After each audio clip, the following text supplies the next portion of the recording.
Hi everyone, it's Hamilton here. I'm with Elliott Orr from Spankin' High. I was just asking Elliott how he got into drumming, where it all started. Well, the question really is, how did drumming get into me? Yeah.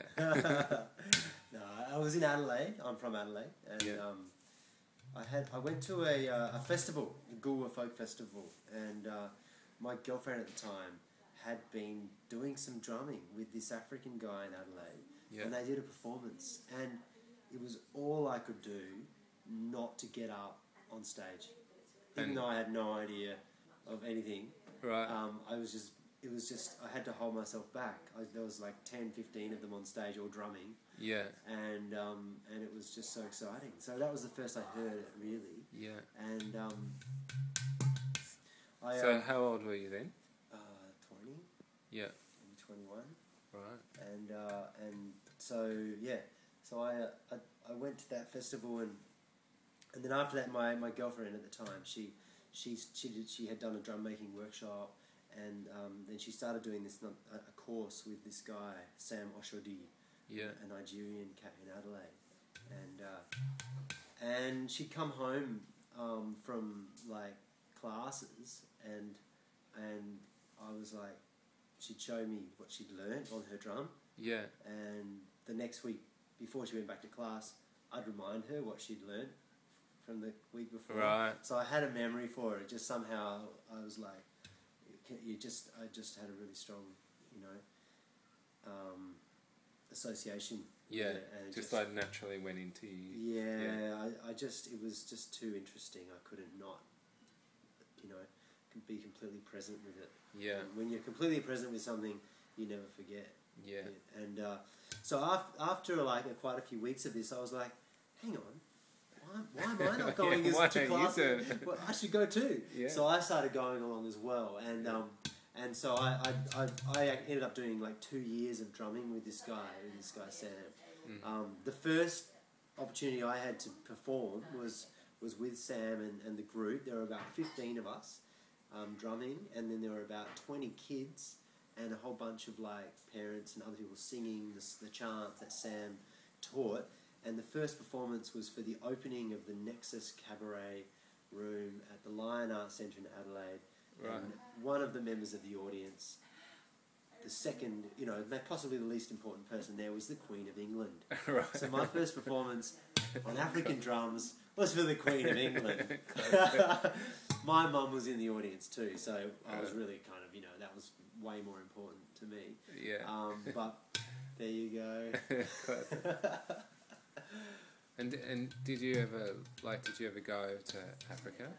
Yeah, I eventually went. I moved up to Brisbane after playing for a couple of years with Sam to do an environmental science course at Griffith Uni. Yeah. And when I arrived here in Brisbane, I just couldn't find anybody to play with. So I thought I'd put up a sign in West End. Yeah. When I was in second year, advertising drum classes. Yeah. And people came. Within a couple of weeks, there were like 5, 10 people, and then before I knew it, there were like an average of 10 people to a class. And yeah. So I used to teach underneath my house. Right.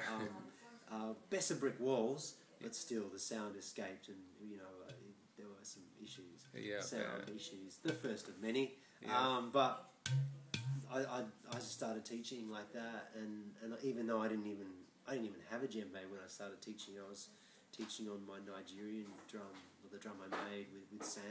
Yeah. And now if somebody started teaching with the lack of experience that I had then, we'd all give them a hard time. But at that stage, it was kind of okay because nobody was doing it. No one else was doing it. Yeah. And so I just, by teaching, I learnt so much, and I just, for the rest of the time until today, I've just kept, a few steps ahead of my students, and that way I've always been able to, teach them something, and give them something worth learning. Yeah. And like I said, playing, learning to teach is an incredible way of, learning the music. Like I got to know the beat so well, the beat as opposed to the offbeat.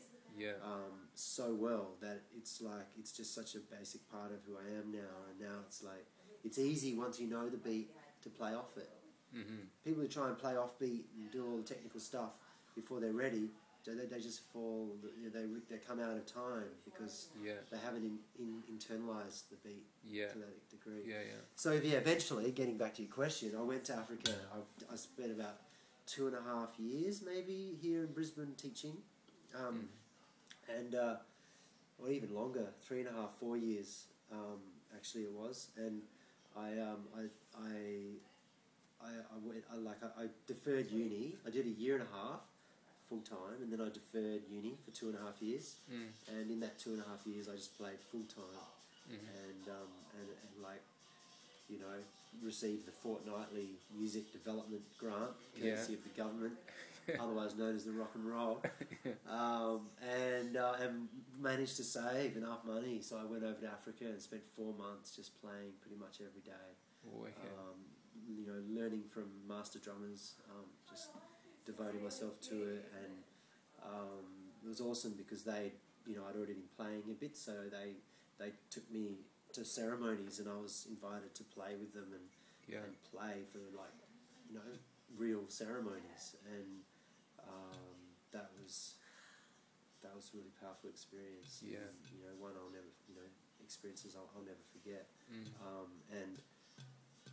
And so I really gained from that trip not just a whole bunch of new rhythms and developed technique, but a real understanding of the cultural context of this music, of how the drumming is just one part of a larger experience. You know, so a ceremony has all these components, but one of them is the drumming, and so I know how that fits in.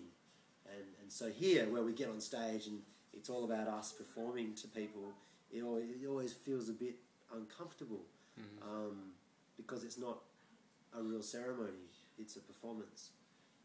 And it's when our music can bridge that gap. And so by playing on the floor, playing in front of the stage or off the stage, somewhere out there amongst the people, even though we don't have a particular ceremony in mind, it feels like that. And sometimes the performance morphs into more of a ceremonial feel where people actually have, you know, some pretty powerful spiritual experiences through the music, through dance. That's what it's felt like for me when I've danced at your shows. It's like it's coming together of the people, and, you know, the way, the energy you guys put out. It's awesome like that. It's like we start and finish every set these days, and rehearsals whenever we sit down and play. In fact, we start with what we call the revuro, which is it's basically a calling, an opening, and an invocation that we are about to play music with intention. That we are going to play totally present, you know, in presence, and it's not just a bash for some vague thing. We're going to play to create music and the spirit that accompanies that music. And we open it and close it with that same rhythmic thing. And we play a phrase 4 times, so 4 times for each of the directions and for each of the elements: earth, water, fire, air, north, south, west, east. And you know, it's a simple phrase. It's just ga din ga din gaza gaza ga kraku gatin kraku gatin kraku gaku gidi gidi, and we repeat that 4 times. And that way, we just and by us doing it over and over again with that intention, it's just getting stronger and stronger and more powerful for us. And that's where it's at, because we are the musicians. We're playing it, and so when we play that, it automatically instills in that moment a certain sacredness. And I love the fact that the rest of the musicians in the band all embrace that as well, and we do that together, and it has a dance that goes with it. Just a simple, you know, the sky, the head, the heart, the earth, and it just goes through that, and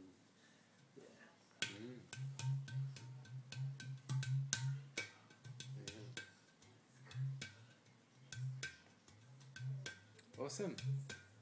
Thank you. Pleasure.